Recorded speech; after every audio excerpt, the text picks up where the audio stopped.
Long before the rivers lost their songs, before the baobab trees turned to stone, there was a village called Abunji, a place untouched by time, nestled between thick forests and the jagged cliffs of the dead.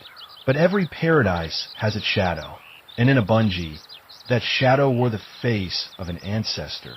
Abunji, a lush, isolated village surrounded by ancient forests. Fog coils around the trees like snakes. Villagers live by strict ancestral codes, passed down by oral tradition. The heart of the village beats at the Circle of Bones, a sacred place forbidden to step into without the blessing of the elder seers. Zuri discovers that her mother, Mwizi, was betrayed by the elders for breaking a sacred rule.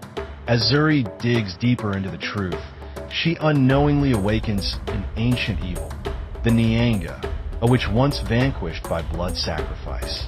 Zuri must choose: uphold the laws of the ancestors or destroy the very tradition that swallowed her mother. Zuri had always felt the pull of the forbidden woods, where the trees whispered her name in voices that didn't belong.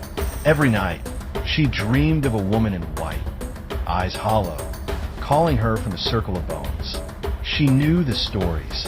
Children were warned never to stray beyond the talking trees, never to look into the eyes of the cursed stones. But Zuri was her mother's daughter, and Mwizi had never followed rules.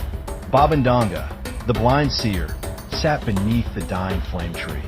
"The Cowra speaks to you now, child," he rasped, "but some truths should never be spoken." Zuri clenched the broken Cowra shell she had found in her late mother's old shawl. It pulsed with heat, as if it remembered the blood it once drank. That shell was once worn by the seers. Now, it was cracked, cursed. Asterisk. The elders said Mwizi had vanished during a moon ritual. But Zuri found another truth buried beneath the ashes of her mother's hut.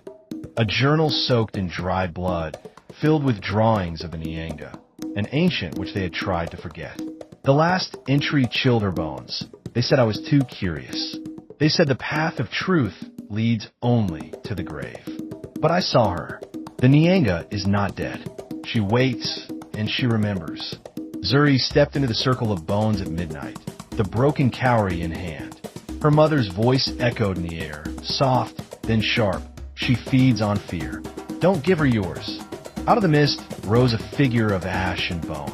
The Nyanga. Her teeth were carved from stone, her eyes black as forgotten rivers. "You wear her shell," the witch hissed. "Give me your blood, and I will give you her soul." Zuri's heart pounded like war drums. But as she looked into the witch's eyes,